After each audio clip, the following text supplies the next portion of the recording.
All right. Welcome, everyone. Happy Tuesday. Yes.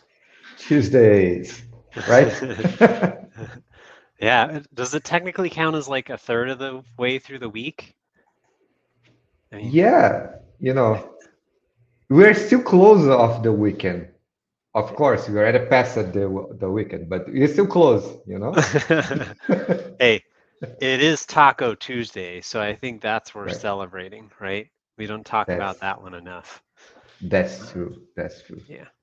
That's So, agree. welcome everyone to our show, Transform Tuesdays. If you've never seen the show before, what we're here to talk about today is data transformation, right? And transformation tools. And today I have Marcus Montenegro here with me. Marcus, do you want to give an introduction?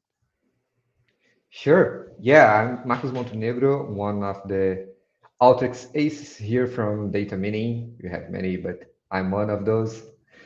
Yeah, and one of the Alteryx experts here, and really like data analytics. So yeah, let's see what we get for today. Yeah, and I think as we kind of talk through some of this, right? So our theme today is the Earth, right? So we've got a lot of holidays centered around the Earth this week, and obviously that's feels all encompassing, right? So that could be everything from um, like geology, right? The ocean, all types of things, or even cool like my shirt with worms, right? Earthworms. So we can totally play some of um, on some of these things today, and we'll kind of talk about a bunch of different subjects related to the Earth and some cool data sources. And ironically, part of my Inspire talk that I'll be giving here in it's actually almost exactly a month to the day will be centered around 3D printing and talking about the Earth a little bit. All right.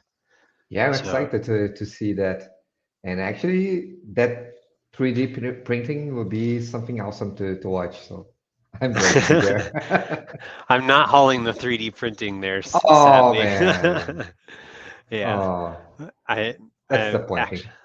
I actually just end up using maker spaces, but I'm trying to convince my wife that we need one, or Okay. at least a glow forge or something, so we can do some CNC stuff. She's almost convinced. I told her I can make toys for our son David, and I think with that I'm slowly chipping away. She's like, "Man, these toys are expensive." I was like, "I know. I could just be making them in the garage right now." So Right? Yeah, you need to tell how much you gonna reduce your expenses, exactly. with toys and that stuff. Yeah, Yeah. totally And is he the can way. pick, right? He can design his own toys. Exactly. Can use his imagination so you can even stimulate that piece as well. Exactly. And then, like, full circle, bringing this back about the earth, right?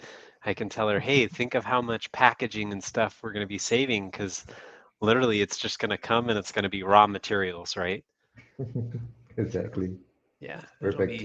it'll be interesting. Awesome. So, do you want to go ahead and kick us off, Marcus, and share uh, what you're going to be doing the transformation and stuff off today on? Sure. Yeah, let me first talk about this data set I'm bringing today. And I found that's really cool data set here from Berkeley Earth. They are showing to us on that data set the average temperature per month, since a real while ago. So like you can see here, since uh, yeah, really while ago. So yeah, so I'm taking a look on that data set here on Alteryx. And as you can see, that data set here is opened not just per day, but actually by city, country, So we have a really interesting level of data here. Mm, And as you can see, you have more than 8 million rows here. So that's wow. a lot, man. That's a lot. Yeah, of course, we have rows here without data. I think probably it is a little difficult to get data from 1743, but anyway, by some way they did. We might want to question the accuracy of that data, right? Right? I don't know if they had a guy there, with something, a thermometer, and someone in the future will need this. So let me know. I don't know if they had that guy, but anyway. But that's really interesting, and that goes to 2013. So we'll have some time to analysis here. I did some transformations here on that data because, as you can see, we have numerals here, and actually that temperature here is not on Fahrenheit, so that's on Celsius. I know Mm, you guys here from US will not usually, are not so used to see it on Celsius. So let's make that easy and change everything to Fahrenheit. So I did all the preparation here on that data to can analyze that a little better. So I changed it here. I converted that date here to be a real date field because everything comes to us as a string, so we can't operate really well with dates in this format. So I just changed it here to have you know, a proper field to work with dates. And like you can see here, it's really easy to do that. Right now, I already have, after this single tool here, I already have my converted field. So, nice. really easy to do that transformation here. So looks like the same, but that one here, I can work with dates really better, right? Oh yeah.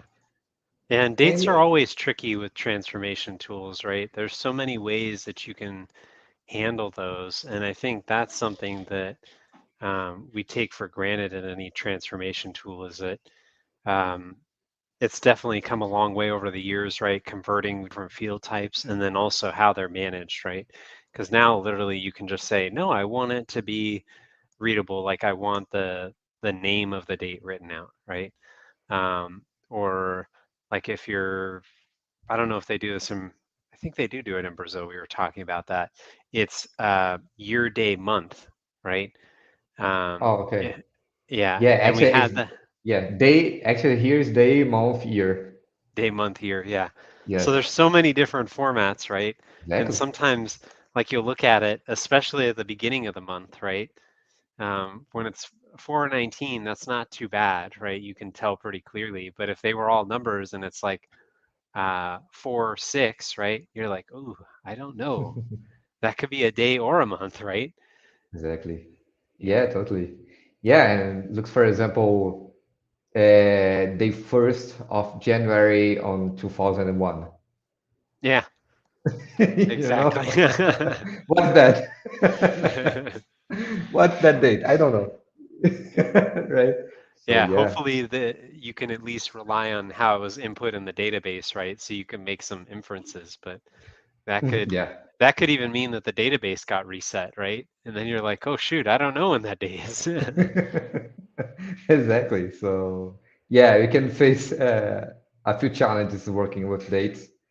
And yeah, I already faced a few, mainly when you have different date formats in the same column. That's always a mess to deal with, Ah, you yeah. know. Yeah, I'm But, thankful and for the AI getting a little smarter, right? So when we talk about like Tableau Prep, Trifacta, even like Auto Insights within Alteryx, right? And other tools, they'll actually use AI to analyze a column and they'll say, yeah, these all look like dates, right? And then they'll literally ask in a recipe or something else, they'll say, hey, if we are examining this, right, and they are all dates, would you like me to convert them to a standard form, right? And it'll just reconcile that column. That's when I'm sitting there and I'm like, I can enjoy my coffee today, right? exactly, exactly. That's the best case, right? Yeah, we Exactly. need to use the right tool for the right goal. That's correct. So yeah, on Alteryx, unfortunately don't have that here, but even when you have many different formats, we have our tricks, right, to do to make that happen. So, for example, in the past, I already dealt with that challenge just using a formula tool because you also can change the format using the formula tool.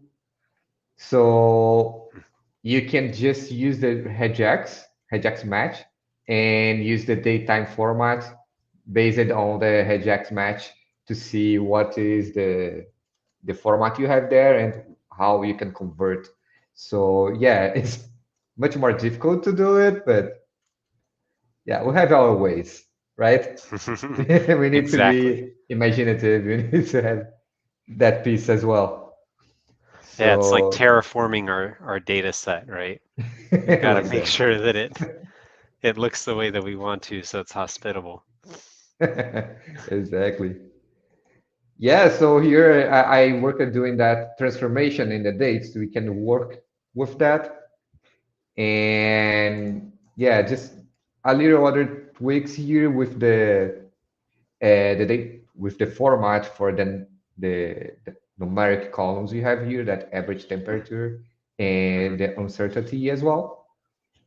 Just that few tweaks here and cleaning my data to don't have that null rows here. So right now I have that clean data set here where you can really operate and find the data you want.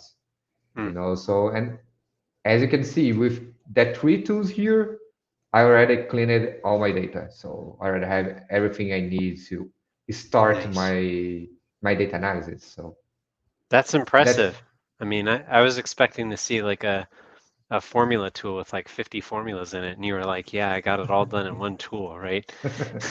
right. Yeah, and actually you can do things like that here, but you know, we need to think about the other person who will work with that. So many times you can think like, oh, I will do my fancy workflow here with many cool stuff, put in less tools as possible to show how I know to do the things, but you need to think maybe the other guy who will take that workflow tomorrow doesn't know. So we Exactly. need Oh, to, this is just a formula tool, right? I'll remove it, and yeah, not even that's cool. realizing half the logic's in there, right? Exactly. And when go to that formula, you see, like you said, 15 formulas there, and oh man, where I start here, and will Exactly. be completely loose, you know. But yeah, I split that to be very clear here on my steps, and when you do a documentation for that, to share that is a lot easier to everyone can take a look and already understand. So we'll have the moments where we really need to do that fancy way to put everything together, even to optimize the performance of that transformation for some Mm. cases. But yeah, for others, for that perspective of uh, sharing with other people can be good as well to split. So yeah, right now here where I have everything cleaned to work with, and here is where I do two magics, right? So I work with that operation to get the year date. That way I can filter and I can summarize my data per year in a Yeah. easy way. But I also do here my conversion from Celsius to Fahrenheit, and that way we can talk here, right? About that temperatures. I mean, to be totally honest with you, that Fahrenheit, I really don't understand. When you tell anything to me in Fahrenheit, I will not understand you. To be totally honest. Yeah, I think the only thing I appreciate with that is um, it makes 100 degrees Fahrenheit a whole lot more bearable. It's like, oh, that's not too bad, right? Like that's common here.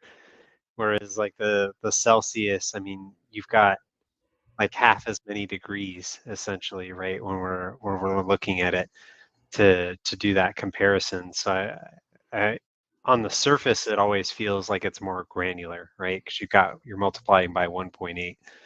But the thing that always throws me off is whenever you say, "Oh, it's freezing," right? Mhm. And it's 32 degrees, right? That doesn't sound, you're like, "Oh, 32 degrees Celsius. That's pretty nice, right? That's like perfect Right. weather." And then here Exactly. it's like, "No, that's actually cold." And if it's 0 here, then that's like really scary, right? That's like, Right. what is that?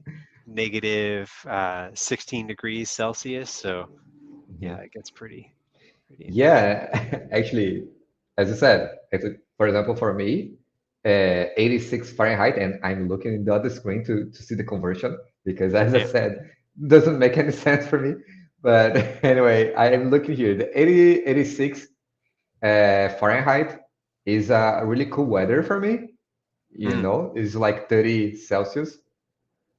But when I was my first time in New York, I was there and saw something. Actually, there was 0 Celsius. Yeah, around 0 Celsius.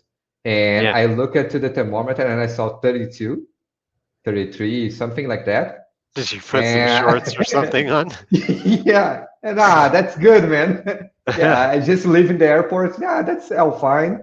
We can go there and just look into everyone with coats and that stuff. Oh, man, something's wrong here. Oh no. I think I missed something. So yeah, I Yeah. needed to return and put a few more clothes. You know. Yeah, I think when we talk about the Earth, right, the other common measurement is like going to be feet versus meters. So, Right. like when we talk about traveling, like Denver's going to be the Inspire conference coming up here in a month, right? Hmm. You also have Tableau conference coming up here literally the same week, which still blows my mind. Yeah. Um, and that's going to be in Las Vegas. So when we look at those, if you're looking at heights and elevation, right? Um, Denver is literally called the Mile High City, right? So that's because it's over a mile high in terms of elevation. And that's actually where I grew up. So there's like altitude sickness and nosebleeds and all those kinds of things Yeah. that you have just by going there even to visit, Hmm. that a lot of people aren't conscious of. So like I'll be curious to see if they end up doing, like normally they'll do the running event or something, right? If they end Hmm. up doing some things like that. And even the conversion there, right? If I told you, hey, it's over 5,000 feet in elevation, right? Your perception of that is not necessarily going to be the same, right? Hmm. And so we have to make sure that when we're looking at the Earth, we're making sure we're doing the same measurements, right? That's going to be true when we go to space, right? And there's literally a Exactly. whole nother access that we're going to be learning about as we kind of do some of that. Hmm. And what's interesting is when you think about those calculations, right? Now's our opportunity to get those right. Because when we go into space, it's going to be a lot less forgiving. You're, if you didn't pack your coat and you're going to Mars, you're not going to be Yeah. able to turn around and go get it, right? So Exactly. we're going to need to be thinking about some of those things smarter. And I think this is essentially the analytics that are going to drive some of that. And even when we talk about temperatures, right, that's going to be important because this will almost be like when people first started tracking temperature, right? For Hmm. crops here on the globe, we have hundreds of years worth of weather data, right? And then you even Hmm. have like the farmer's almanac and those types of things, right? To understand, hey, here's when we should be planting the crops. If we start to try and grow crops on other planets, right? Do we have any sense of what those seasons are, et cetera, right? Those all relate to the Earth and our atmosphere. And are we going to have the same outputs in terms of that, or even like soil composition, right? Those are lots of things that we have to learn. Hmm. And like one of our clients, NASA, um, I think people don't realize it's more than just space exploration, right? They're exploring all these different things and even COVID, right? So when we look at this, it's more about scientific exploration, and that's really their charter. And I think when we look at the Earth, right, there's so much of that that's going to be entailed going into the future as we become stewards of that, right? To understanding the holistic picture. And these types of things, when we're talking about the Earth today, actually play in now to some of our strategic goals as companies, right? When we talk about climate change, et cetera, now there's actually dollars tied to that. And we Mhm. may be trying to understand, hey, what's some of the temperature changes around our factory, right? Maybe it's a data center or even just a manufacturing facility, right? Or if we're trying to do a zero carbon footprint, right? With everybody traveling to conferences and stuff, are we trying to offset that, right? And I just saw that from Southwest, which was really cool. They had a little calculator that said, hey, just put in your flight information and we'll tell you how many trees you can plant. And you can use your points, your airline miles, to essentially plant those trees if you would like, or we can do that. Um, or we can do that for you and you can just pay us in dollars, right?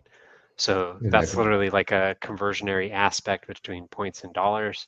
And then you've got carbon emissions to offsetting that in some other means, right? Yeah, no, I totally got it. And actually, one other thing to have in that math as well is like the nature disasters that Yeah, can start to happen more and more because of the climate change, right? So, and that will affect the all the business at some point, you know? exactly. And that's actually huge. So, I mean, I'm here in Orlando, right? Everybody forgets about them for the season, and we have hurricane season that's coming up here soon, right? And as we kind of talk about that, that's every year. It's not going away. It may Mhm. be like shifting slightly, or you may or may not have any of those issues, but that definitely impacts operations, right? Mhm.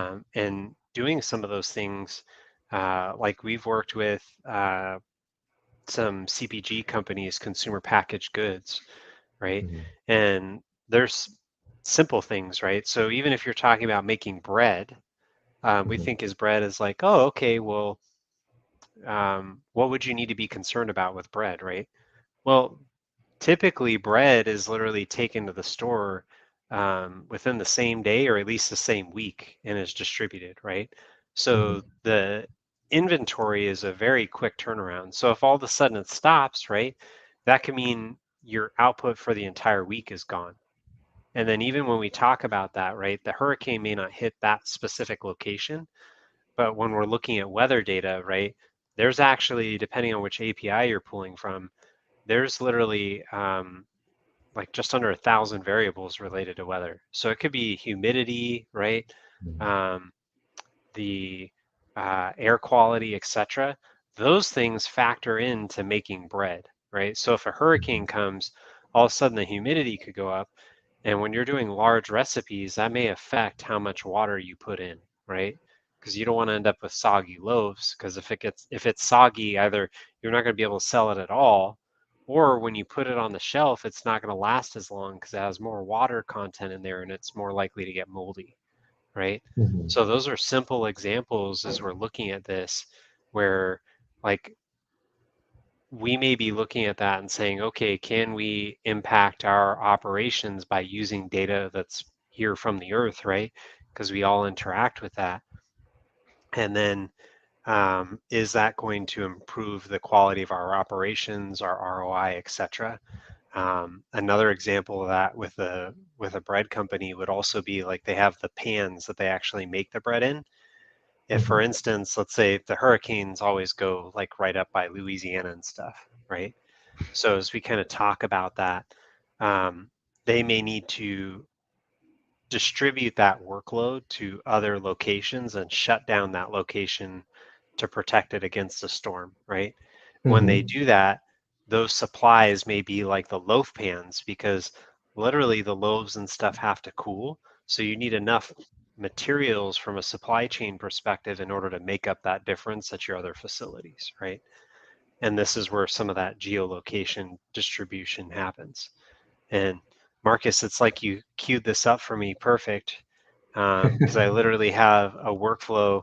In this Mhm. case, it's actually talking about earthquakes. So this is one of the weekly challenges. So if you've never checked out the weekly challenges before with Alteryx, they literally have an input file that they give you, right? And then they tell you, hey, here's the outputs that we would like to achieve, right? So in this case, it's number of earthquakes by, and then relative magnitude, right? So it looks like a majority of the earthquakes are under a 5 or a 5.5, right? With some outside that standard deviation going all the way up to 6.2, right? And then the question is, where are those earthquakes at? So you can literally see them spread out across the globe. And you can see, hey, a lot of them are happening here in LATAM, right? And then a lot here along the Pacific Rim, right? Yeah, And that's very interesting because you have many on the ocean as well. oh yeah, And that actually indicates also tsunamis, you know, yes, because all that earthquakes in the ocean do that at some point. yeah. And that's actually super interesting when you kind of talk about tsunamis, right? Because you can see a lot of the issues here, right? Where there is this, and we know that they had some issues with tsunamis a few years ago, right? And something, I don't know if you're aware of this from a data point perspective, they actually have like an international buoy system here in the Indian Ocean, right? Mhm. And what that does is those buoys are out there and they're essentially detecting the height of the water. And the reason why they have that is because, like, now we kind of know, but before, if you went back, I don't know, maybe 50, 100 years, right, the tsunami would just come out of nowhere, right? And you would have Exactly. no idea. You're not going to feel an earthquake in the middle of the ocean. So Hmm. the catch Exactly. is if that happens, right, um, you would at least have some type of notice because the buoys would be indicators. I mean, it may not be much time, like 5, 10 minutes, right? But that could mean the difference between somebody's life being saved or not, right? And Hmm. just like you have the tornado warnings, right, where they're looking for the cyclones, you can have that with earthquakes. And the other thing that they're doing is they're actually deploying um, little autonomous submarines that kind of float Mm. Okay. on the ocean current, right? And then those are collecting information about some of the sea motion further down under the water, and that helps us indicate hurricanes, right? But it's also helping us map the terrain under the ocean. So if we're seeing shifts, right, just like we monitor for earthquakes here on the surface by having sensors in the cracks, right? You can we can essentially do some of that with LiDAR data, right? Which is what I'll be talking about during my session at Inspire. You can gather some of that information and make better assessments going forward. Yeah, that's really interesting. That other one, looking the water flows, I never heard about. Yeah, Really, really cool to know about that. Yeah, yeah, I know about satellites, you know, looking to the Earth, trying to find cyclones, hurricane, that stuff, you know, yeah. looking the cloud formation and the winds and that stuff. Yeah, and it's already pretty cool for me, to be honest. It's something to, if you stop and think, you know, if you think about not 100, but just a dozen, uh, you know, a dozen years ago, Yeah, things like that, it would be unimaginable, you know. So no one would say, no, no, in 2022, we're gonna have all the ways you predict when you have a disaster, a nature disaster, exactly. and you can do something about it, you know, to avoid to lose lives and that stuff. So Yeah. man, that's for me is amazing. Our technology is going to someplace really incredible, I think. I'm really just waiting for it to be like Back to the Future, where they literally tell us, Right? hey, it's going to rain from uh, 12 to 12:05, right? Hmm. And what's crazy in my mind is we're actually not that far off from that, as scary as that sounds. We can't predict that far out, right? Hmm. But I get alerts from my weather app, and it's pretty accurate. It'll tell me within like 3 to 5 minutes, and then it'll also tell me when the showers are going to end, right? So I may only have 10 to 15 minutes notice, but if I'm out there like working on the yard, right, Mhm. I know at least, hey, I got to wrap this up and make sure everything's cleaned up before it starts raining. So I'm Exactly. not just completely caught off guard by sudden showers. Yeah, you can do something about it, Yeah. before that happened. That's the thing. And yeah, I heard a few articles. Uh, I don't know, I just a couple weeks ago, and telling we already can see the weather in other planets. Why not to see our own planet? If you can take a look, I don't know. And I actually don't know how you guys call that. Yeah, Venus, like for example. Yeah. I think, so if you can do that, you can watch that other planets. Why not to predicting our own planet, right? So we're doing amazing things, man. Amazing things, Maybe because they don't have a bunch of crazy humans uh, right? doing stuff to mess with the weather, right? That's Yeah. correct. Yeah, and I Yeah, it's think very that's interesting. that's interesting, right? As we kind of look at that, I mean, I'll be very curious to see like what electric vehicles are going to do, right? So we kind of talk about that. Maybe there's a reduction in terms of fossil fuels that we're burning, right? But there's also a lot of manufacturing that's going to happen initially net new for the batteries, and a lot of mining that has to occur, right? So when I see some of that, right, um, there's a lot of that going on, and like, of course, I'm interested in the looking under the dirt, like Emil's commenting on my worm shirt, right? So I've got all kinds of hobbies and stuff that I do like that, and as we're looking under the hood, right, you've got to start understanding what are some of the components that are really driving that, right? And in this case, like we've got that with the workflow here with the earthquakes, where okay, we understand um, not only where the surface location is, right, that the earthquake is starting the epicenter, but we also have the depth, right? So that's kind of interesting in this sense, where if we're looking at this, right, and we're just grabbing, so in this case, they were just grabbing the date, but we could even look at the time, right? So are earthquakes normally in the middle of the night locally? Is there something corresponding with UTC time, right? And then when we look at this, okay, is this just on the surface, right? So it's only, yeah, well, it's only 10 feet deep or 10 meters deep here, right?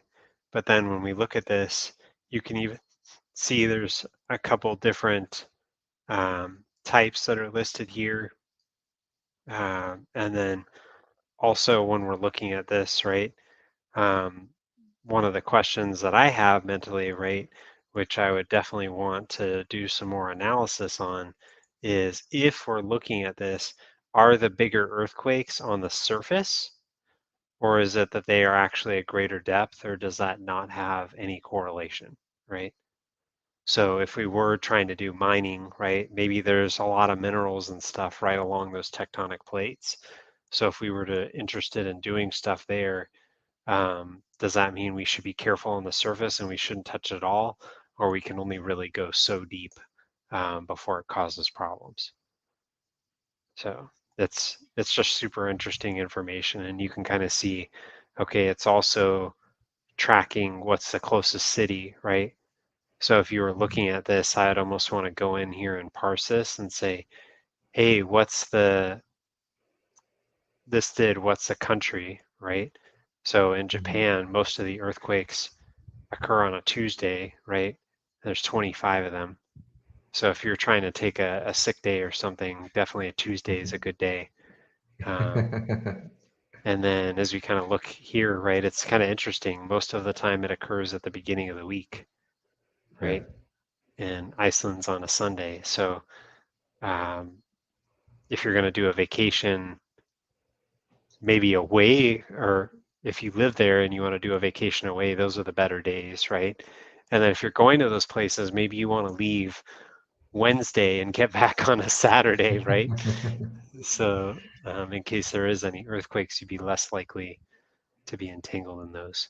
Yeah, that's very interesting because think about it. All that data you're presenting here after all that analysis, that's really gold for, a business doing extraction, Yes. mineral extraction or something like that, because that will affect their business at some point. If you have an earthquake really, being something normal to happen Yeah. close to a mine, you need to know about that because at some point that can be something risky to your business, Yeah. and you need to know, emergency plan to your employees, how they can, just leave the mining if something happened, if they have a quick way to do it, or even if the extraction is doing the best way to avoid to everything go down while they are Exactly. there. So yeah, that information is gold, man. It's really gold. Yeah, I mean, even looking at this, if you're running drills, right? So when's a good Hmm. day to kind of run the drill? Like most people are getting in Monday and they're just kind of like slumping in, right? Exactly. Um, so maybe we'd want to be conscious of that. I mean, the other thing that I look at is from a maintenance perspective, right? Either we're doing the maintenance cycles right before that, or maybe it's that day, right? Depending on what it is, you may not want people down there if there's some of those possibilities of issues, right? I almost think of like a simple example that most of us might be familiar with is what days do restaurants close, right? Excuse me. And like here in the US, you have Chick-fil-A closing on a Sunday, right? Theirs is for a religious reason. But like when I look at some other restaurants, you have like a lot of um, Asian restaurants will actually close on Mondays. So they still want the day off, right? But that day is typically a little slower for them. So they're like, let's just stay closed that day. I'm not going to close during a busy day on the weekend, right? And that kind of offsets the risk and rewards, right? In terms of getting a chance to rest, and then making sure that you're capturing all of those guests. So when I look at us taking care of the earth, right, we may even need to explore those different ways, like for crop rotation, et cetera, right? Um, how can we kind of dive into that? And as we're kind of talking about that, I've got uh, another one that I was actually playing with, trying to find a really good source for. This is actually ArcGIS, right?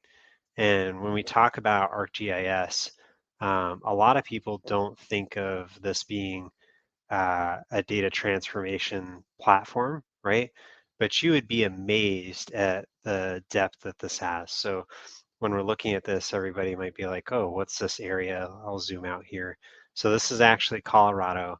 Um, and this is in Colorado Springs, right, which is an area that I used to live. And as you look at this, right, you can see it's right next to the mountain range. So you can see Castle Rock, and then here's Denver here. So it's just south of Denver. There's lots of military bases here. NORAD's over here. So they do like the um, satellites and tracking of objects and stuff in the air. So as we're kind of looking at this, right, this is the Earth, and you've got huge geographical formations here. And part of what I was doing from an analysis perspective, right, which I think is going to be huge in the future, is you obviously have satellite imagery, right? But now you even have kind of a middle layer for that, which is drones, right? So as we kind of talk about drones, that's something that I'll be touching on during my session, where they can do 3D imagery, like kind of hovering around, right, and do 3D modeling. And you're seeing that for everybody. So like farmers are kind of doing that, right? You have, if you haven't checked out a house lately, right, they all have somebody who hired a drone, and they'll like basically do an aerial shot, and there's like, of the pictures, 50 of them are outside, and then you've got 5 pictures in the house, and you're like, great, I'm really glad to see that my roof looks okay from 100 feet in the air, right? But I really wanted to see the bathroom or the bedrooms, right? Right. And when we look at this, right, it's having, we're excited about those new data points. And I think we just need to be conscious of how we incorporate them and kind of what some of that weight is, right? To kind of make those informed decisions. But this is kind of a great way of doing that. And when we look at this, let me see if I, nope, I don't think I saved the page here. Let me see if I can find it real quick. Yeah. Yep. Yeah, here it is. And okay.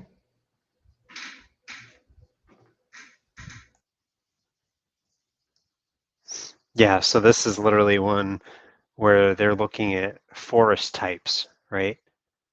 So you can start to see by using sensory information, they can monitor forest health, right?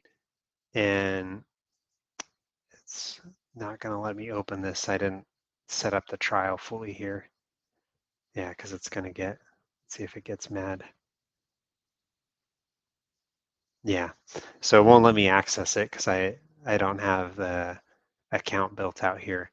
But what was cool with this, right, is as you start exploring that, you can have some of these thermographic maps where we're literally looking at climatology based on trees and the rest of our ecosystem. So you have some of these leading and lagging indicators, which will determine whether we're on a successful path for the environment. Right. And actually, that's a really good thing for governments, for example, to control Yeah, the forest area in their country. And exactly. this way, yeah, and this way you can, do campaigns to talk with companies, maybe doing that burnings in the forest, or if maybe you have regions just suffering with the nature disasters, just because of the heat, because it's increasing, because of the climate change. Yeah, I You mean, can do things. deforestation is huge, and it's interesting. I went to a conference, and I'll see if I can find the link. Um, but they actually were using satellites and monitoring temperatures and fires, and they would use that because a lot of the areas that have natural rainforests, right? Um, they're not exactly some of the most well-off nations when we're kind of talking about that, right? So having a satellite up in the air isn't exactly something that's feasible just to monitor forestation, right? So what some of this company actually did is they said, hey, let's make it easy, because I know that literally a forest ranger may have thousands of miles that they need to cover. How about we just give them an alert? So if we see something that's on fire in a satellite image, we'll actually send them a link, right, a push notification, and say, okay, I'm going to give you this insight, right, and tell you where that geolocation is. You can click on it and see the last satellite image, right? So you can understand, hey, was it um, just a lightning strike, right? Or is there clearing of forests going on? And they can analyze it based on over time, the analysis, right? Is it being eaten away? And I think we'll also be able to monitor reforestation projects, right? Which Hmm. there is one of those in Colorado. They literally called it the scar on the mountain. And that was actually from mining. So they had mined the side of the mountain, and you could see this huge scar where they had done that. And they actually went back in and they replanted trees. And I mean, that took about like 20 years, right? And you can still see some of it, but at least it's been replanted. So Yeah, we need to begin, right? yeah. We need to start at some point. No, that's really cool. That's really cool. Yeah, so I think that's interesting as well. To you can track where some event happen, so sometimes you just realize it about a forest burning Yeah, when it's already too late and we already lost, uh, you know, many miles of forest. But with that satellites, you also can track where that began, where that burning started, and that way you can try to track the reason of that as well. So if you know exactly. the reason, is the way to you also avoid to that happen again in the future, or at least to do things you can reduce the risks that happen. So Yeah, and I think it's interesting because when we talk about forestation, right, this is just like data. As business leaders, we make a lot of decisions, right? Like, oh, I'm just going to cut down, uh, let's say, all the resources or the size of the team, right? Because maybe we see a lot of fat in the sense of there's a lot of overhead here that's unnecessary, right? And when you look at an ecosystem, especially like a forest, right, or data set, we might see a lot of fat there, and our immediate goal is to kind of trim that down and make it as lean as possible, right? And typically, what you'll see, right, when that first happens is when you burn out a section of the forest, it's still really fertile. And that may be because you have some of the historical data or those resources that you're using, right? So basically, you're depleting the land, right, in which you're working with. And then over time, it just becomes where it's not sustainable, right? And then at that point, you look at the plot next to you and you're like, man, that looks green over there. Let me go over there and do the same thing, right? And we kind of see that with organizations. And I think with data sets, that's going to be common, especially as we see this explosion of data, right? Especially with weather data. Oh, this is a perfect example because you will have literally uh, high, low, and mid temperatures, right? For a right. day, and we may have those three columns dating back hundreds of Hmm. years, right? Yeah. But we're missing some of those other factors like humidity, et cetera. So if we just made decisions, right, back to that bakery example, based off of just those three factors, the temperature variance, right, Hmm. is that really going to create the outcome that we want? And I Yeah, think that's that's a where we need to point. make sure that we're questioning some of that, right? Before we start cutting the data, right, and kind of thinning out the fertile land that we have in terms of the number of variables. And then maybe we're more selective and we say, okay, well, this forest is beautiful, right? Maybe before I cut any trees down, I'm going to go in and like strategically plant some of these things, right? They can exist within the forest. And then those trees are going to grow large, right? And then we know that those are the ones that are important and that matter. Now let's go in and maybe we'll cut down a couple of these strategically. And then, as an example, maybe replace the KPIs, right?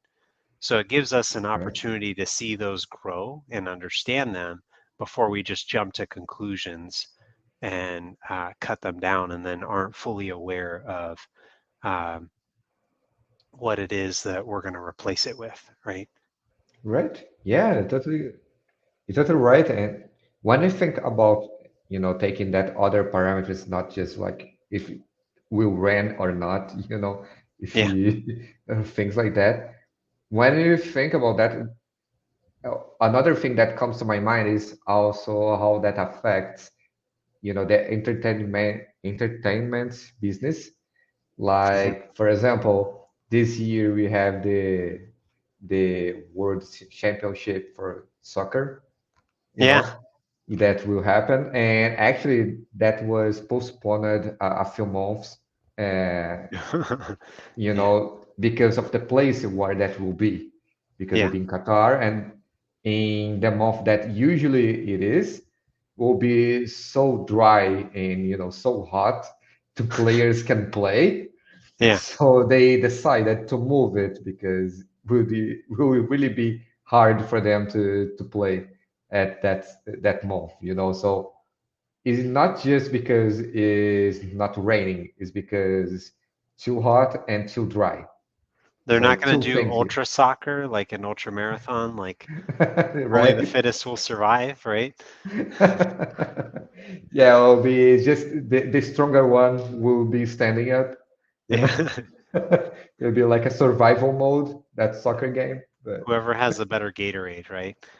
That's right. gonna be Like that. yeah. Yeah, that's right. So, and actually, that affects other sports as well, right? So, Hmm. if you think about races, car races, for example, Formula Mm, One, and yeah. you think about motor championships and that things, you can't just can't do it if it's raining a lot, right? Yeah. Otherwise, you have someone crashing into the wall and will not be so good to see. Yeah, and I think that's interesting again, right? As we kind of talk about this, when you get more sensors. So like there's sensors on cars, right? So there's LiDAR and these other technologies that we're using. It's interesting because when you talk about like the advancements that space did for us, right? A lot of that was disseminated down to commercial applications. And now I look at we've got reusable rockets, right? And the systems that they have in place. So, like you were saying, hey, maybe we have to shift the time by a couple months, right? It's the same with uh, a rocket launch, right? Oh, there's Mhm, lightning. Yeah, no go, right? mhm. The same is true for these cars, and I think well, what we haven't done yet is examine this to where we can say, what would it take to operate fully at that same competitive level in those conditions, right? Because when we talk about weather on another planet, right? I don't know how far we can predict out today, but if it takes us, I don't know, 5 years to get to Venus, right? I'm pretty sure we're not going to be willing to wait, right? An extra year. Ooh, there's a really bad storm. We're just going to hang out here in space for a year until that passes, right? So we've got to start figuring out in those extremes, right? What are the extremes that we can support? Is it one standard deviation? Like I can take an earthquake, right? But I can't take a tsunami, right? And Mhm. we can kind of address some of those things because there will be, as humans, right? We will need more space and it will require us to be in more extreme conditions to live there. So, Yeah, and one other point for that situation, for example, waiting around March in Mars, something like mhm. that. Think about it, that rocket will not be close to Earth, so you also have the communication issue. Yeah. So the message will not be so fast to go to there. So if something goes bad, that will take a while to go the message. So Exactly. What do you mean? It's really, not like Star Trek and we can just right? get them on a hologram up like that? I thought that's how it worked. Yeah, or like in Star Wars, where with all the battleships there, and having much of noise and everyone hearing that noise of explosions and that stuff. I always I always believed that until I started to study and see that doesn't make any sense. Nope. No. You No know, no real explosions, right? There's no right? oxygen there. Yeah, that Yeah. was disappointing. Yeah. I really wanted to hear explosions. Not just kidding. But Yeah, I mean, I guess all you would feel is the force, right? And then light. Um, it was actually interesting because they had a what was I watching? That's it's an Apple TV show where they literally talk about um, a solar flare wave, right? And it's a gravitational wave, and literally they showed like the surface of the moon, and I'm like, man, is this real? Is that why the surface of the moon is like that? And literally there was a solar flare, right? So they saw it, and they were like, you have 15 minutes to get back into the uh, space station, right, or into the lunar base, otherwise you're going to have radiation poisoning, right? And right. what's interesting is because the moon had no atmosphere, right, which would be another data Mhm. point, how thick is the atmosphere? When that wave came, right? You could see the surface of the moon. It was vibrating. It looked like little waves. And Oh it was man, so cool. I was like, man, so that's almost impressive. like sound waves, right?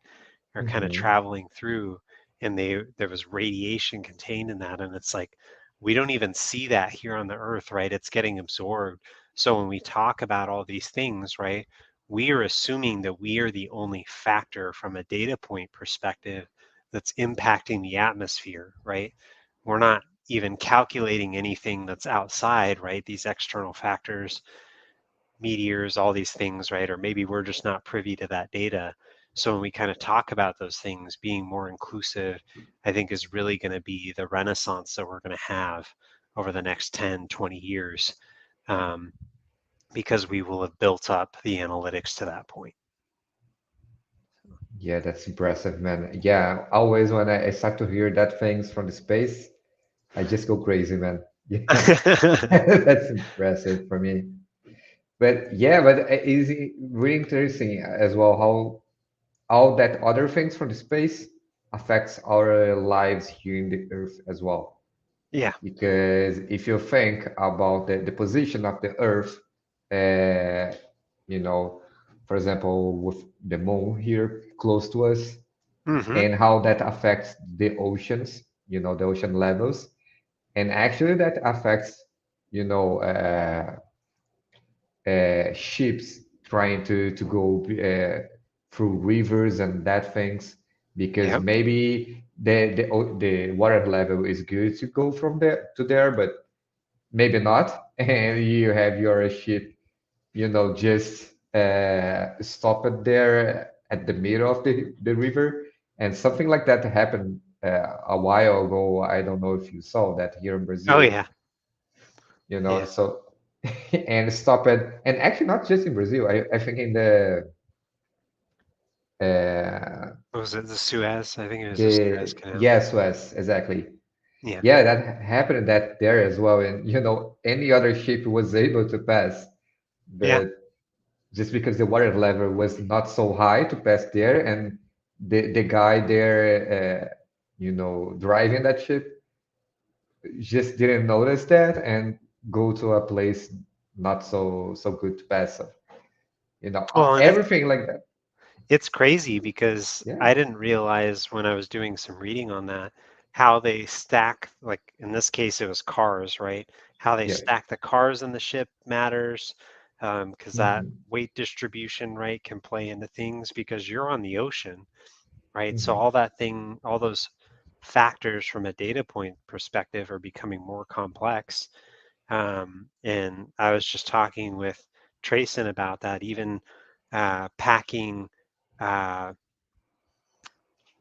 packing freight, right, on Hmm. a truck. Hmm. The difference is right now we have human interaction, right? There'll be a driver, maybe he's driving in the wind a little bit, right? He can go and correct her, oh, I should just pull over, right? When these Hmm. vehicles become autonomous, how are they factoring in all of those things related to the earth, right? They would need, they're not going to sense, oh, I hear wind whistling, right? There needs to be a sensor there to kind of factor into that. Oh, there's wind. I should slow down a little bit, right? Or And maybe I just need to pull over because the conditions are too strong.